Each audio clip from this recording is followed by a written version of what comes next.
Our next speaker is Dr. Jayaraman. Dr. Jayaraman holds a bachelor degree from Madras Veterinary College, Chennai.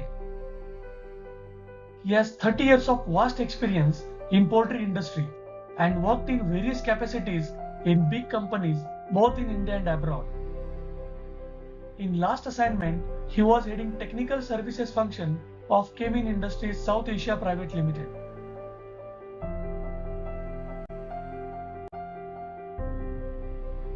He is currently working as a freelance consultant for poultry in South Asia and Middle East.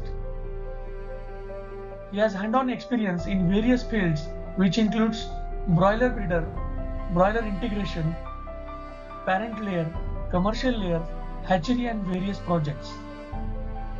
Dr. Jayaraman is well experienced in troubleshooting capabilities as well as differential diagnosis of poultry diseases. He has delivered many lectures on disease and disease management.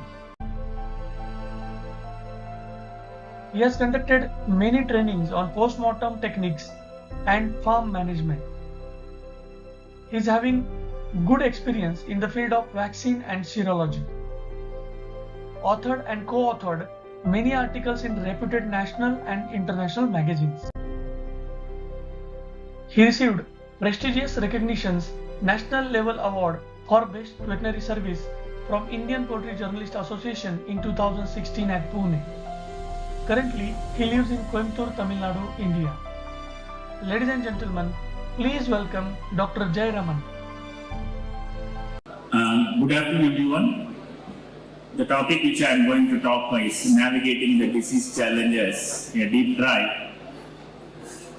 A short introduction of what's going around and what's the current diseases of importance currently, and the emerging diseases. Some of them are having some doubt. What's that happening around?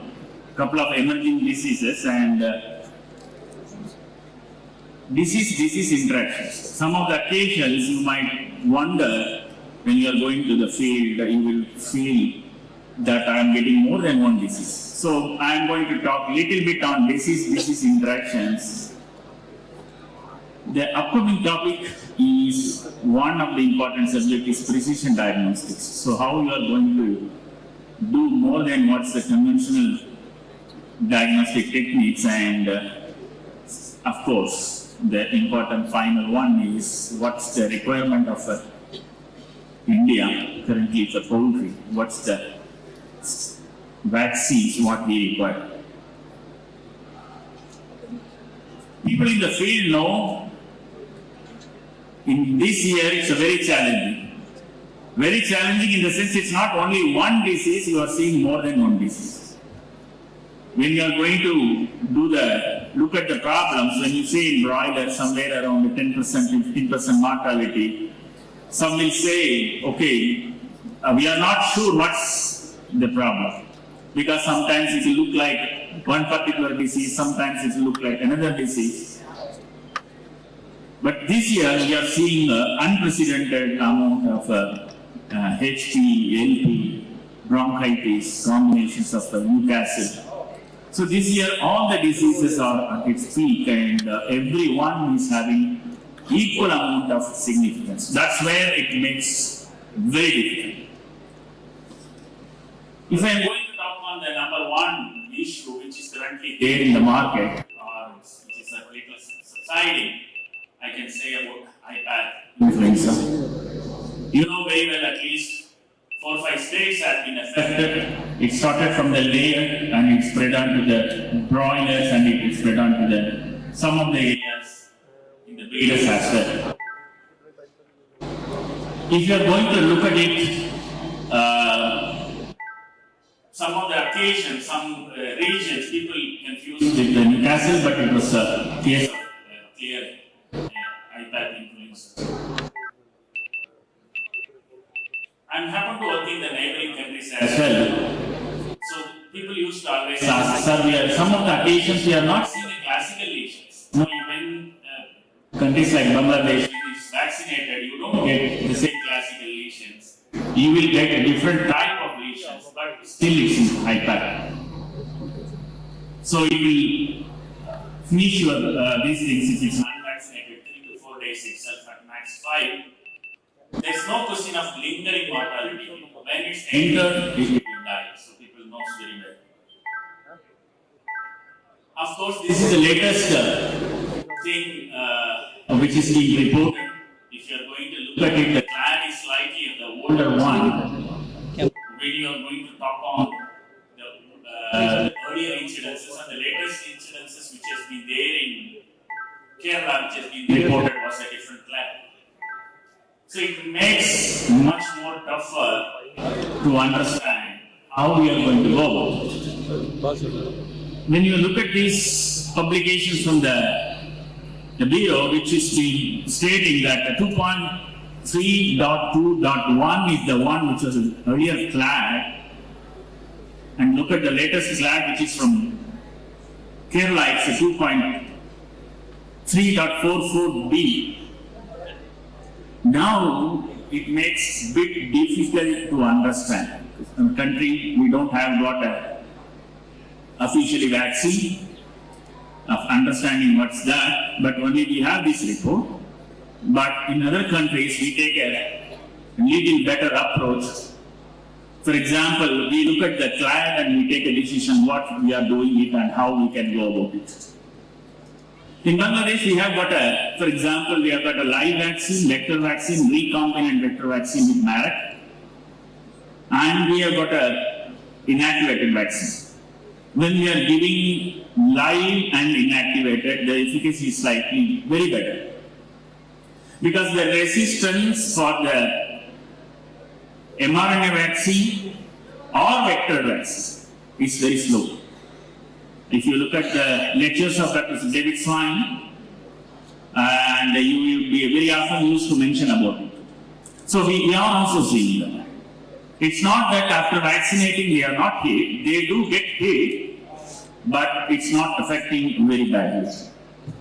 But if you are going to look at these base flags, what's there in that higher end, based upon that resultant seed viruses, that's the classification. When you are going to use the vaccines, of course, this is for the neighboring countries where we look at the clan and we take which resultant virus, whether only 6 or 8 or should we go for 13 or 14, based upon the closeness of the bootstrap values of the mother tree of the known strain and the vaccine strain. So this is how we take a call in other places and decide upon the vaccination. When we are doing so, we are getting excellent results in terms of protection. It's not that you are not getting affection, but you do get affection, but you don't get higher mortality when you are using the right resultant virus for the base plan. When coming to the low-path influenza, we don't talk a clade here, but we talk a sublineage here. So what's available in India, and this year we are seeing unprecedented amount of H9 as well. That's why in my initial speech I was mentioning, this year it's going to be very tough. Why? Because you have got a high path as well as low path as well. It's not that only one, it's two. Here when you are going to look at that, the question arises, sir, we have a lot of vaccines in the market. How to choose? Which one works better?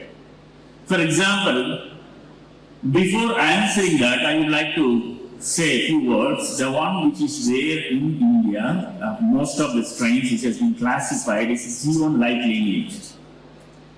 It's a quite Hong Kong strain of the clade which is there, which has got the G1-like lineage. So there are three major groups here, but one, whatever we are, what is called as a G1-like lineage is this one. And there is another papers which is been published on the sequences which have been there. And Chachardar Tosh and Nagaraja has done this work. You could see here, even one, you can see the G1-like lineages. That's all. So when you are going to look at it, this is what this makes what is there in India. But now the question arises, okay, sir, how do we choose the one? Please remember, it's not that I'm having H9N2 vaccine and if somebody is also having H9N2 vaccine, I think it should protect. It's not so. People practically in the field, you have also seen. When you are going to look at the vaccine strains, whichever is closer, even when it's a G1-like lineages, what's there, what's the booster values, number one, that matters. Number two, what matters is the antibody concentration and the delivery of the vaccines ensures. So these combination of these makes some vaccines better. Whoever is updated, they give a better results.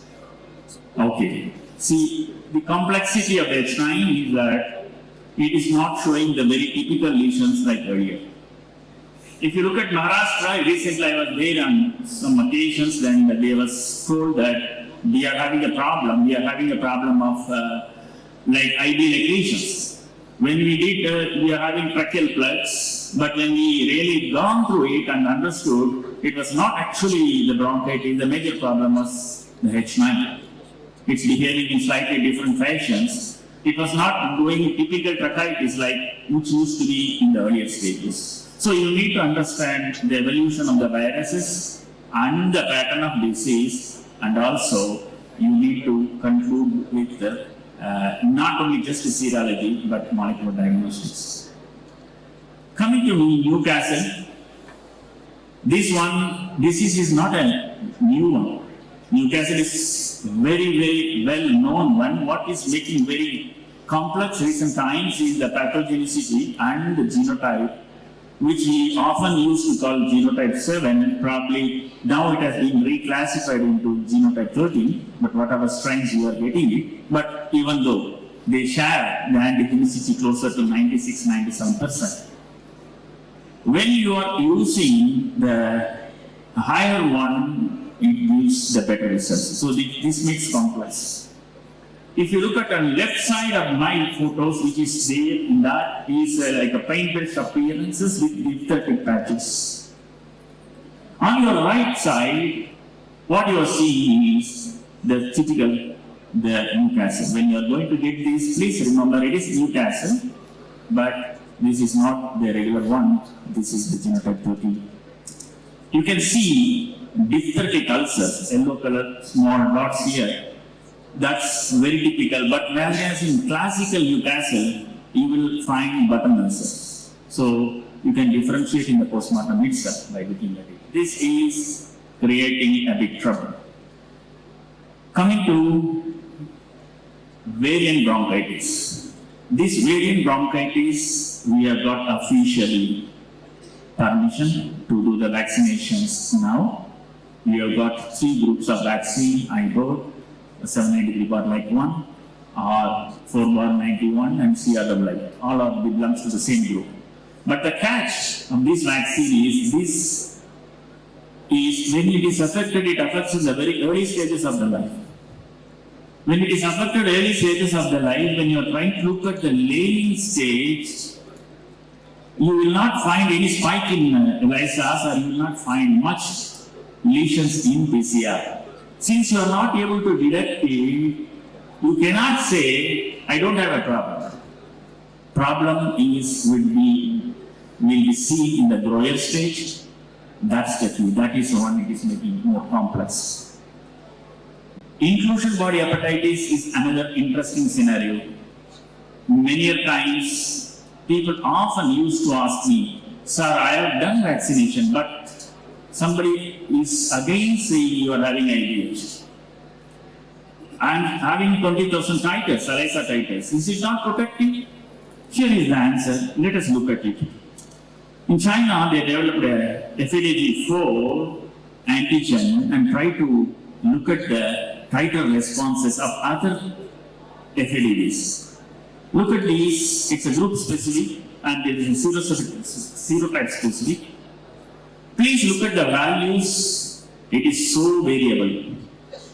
It's all are FADG or full adeno, but look at it, it's so variable. So just by one titer of one particular serotype does not cross protect other type. This is what the classical example. You can see FADB 8B, we are finding very higher percentages. So A is having lesser one, but 8B is complicating more. Another one, we are having interesting cross protection studies. Sometimes, when people used to say, when I titers of ND is good, I have less problem with Newcastle. H9. It's true. Please look at this paper. When he is doing vaccine for H9, he is having good cross protection for Newcastle. Because both are orthomyxo and paramyxovirus. They share very close antigenicity. They do cross protect. This is a challenge study on that one of this particular thing. Now, interactions between diseases. H9 and this Newcastle are very closely having connections. Sometimes people do vaccines it do give because of it occupying the sites. But what happens when you are going to give you a stronger one like Lesotho, mortality exaggerates. You can see when they are given Lesotho strains, they found higher amount of trouble. Now coming to that, the co-infections, sometimes it's difficult. In this case, please look at it, it's H9 and the Newcastle. When it is combined, it's very, very difficult to differentiate. Only the molecular diagnostics will give you some clue where you are heading and what's that you can do for it. So, coming to emerging diseases, I would put it chicken anemia and the metapneumovirus is in the top list. Chicken anemia, people know reasonably well. I will take only one slide of that. You find quite high amount of these things. Earlier, people realized it. I think some of them had problem, but in recent times, I'm finding most of the broiler breeders and commercial layers are showing very not only seropositive, but also molecular wise in PCR we get a positive on that one. Coming to ANPV. In recent times, in breeders, we find broiler breeders significant amount of trouble. What's the trouble? Sir, we are complaining in the later stages, we are getting white color eggs. Some of them are complaining, sir, I am having trouble in reduction in the production percentage. Sometimes you will find liquefaction of the albumin also. This makes more trickier. This will resemble like infectious bronchitis. Some of the occasions we have recorded both infectious bronchitis and metapneumovirus. Please remember, metapneumovirus, most of the occasions it comes as a co-infector. You cannot say, sir, it is looking like the liquefaction of the albumin is there. 200% you cannot say it's only bronchitis. Especially when in some of the farms when I investigated, when everything was right, only respiratory troubles used to be there. On the fan side, especially in the later part of the, not the pad side, fan side, when the ammonia is pulling out, we will find higher amounts of respiratory trouble will start. Because where there is ammonia, for metapneumovirus, ammonia is a major filter. When it starts, later on when it spreads, it's a slight drop in production. Internal quantity very moderately it will change, but significantly the white color of the paler eggs will appear. So this is a case of metapneumovirus. Of course, in Bangladesh and all we have the vaccines for live and inactivated. So we do very efficiently, we are able to control it. Okay, sometimes you do find torticollis as well. When there is a vaccinations, we find a better results on this one. I heard recently vaccines also have been approved by India and we are getting it. If you are asking, is it a real challenge, sir? Or only seroconversions are better? No. Increased evidences are shown. It's not only the seroconversion, it's not only presence of positive in PCR, But when we are doing the vaccinations, we are seeing our experience in the neighboring countries, it has given very significantly good results. You have to remember this CAV and IBH and all is very immune suppressive, it's a vicious trap. Unless you are not going to control one, you will sometimes find trouble in again and again the expressions of another one. Suppose if the CAV is not properly controlled, even after many times doing proper vaccination of IBH, chicks will exhibit IBH lesions. When you subject those chicks to CAV by sometimes even simple, not necessarily molecular diagnostics, they will be having linked processes. When you are going to take the packed cell volume, PCV values, it will be somewhere between 28 to 20, less than 30. Normally values used to be around 36. So you can very easily identify by simple technology of the regular this blood test packed cell volume. Okay, precision diagnostics is a very upcoming field. It's not that going to do a lesion scoring or you are not going to do cut on the birds. In the coming days, people will be talking on the biomarkers, toll-rate receptors, and the gut health, the proteins, zoa proteins and proteins and all. So when you are going to transpermutative tests, these kind of things you will be able to do that. And in the real-time biodiagnostics, you will be able to do it through HAFA filters. These filters are there in the air, you will capture the organisms and you will be able to predict the analogy for saying that, okay, you are going to have this problem, virus going to strike you in so many soldiers. So these technologies are coming. Of course, last part of my presentation, if you are going to look at it, HPI, many people have spoken, and you can see here, even the US has given the temporary approval of that. In the coming days, as I mentioned, in the other countries, when we are using that, we find definitely good results. ILT is the one very well documented, lot of publications are there and reports are there in India, but still vaccines are there. I think both of this require attention of the government of India. With that, I conclude my presentation. Thank you so much.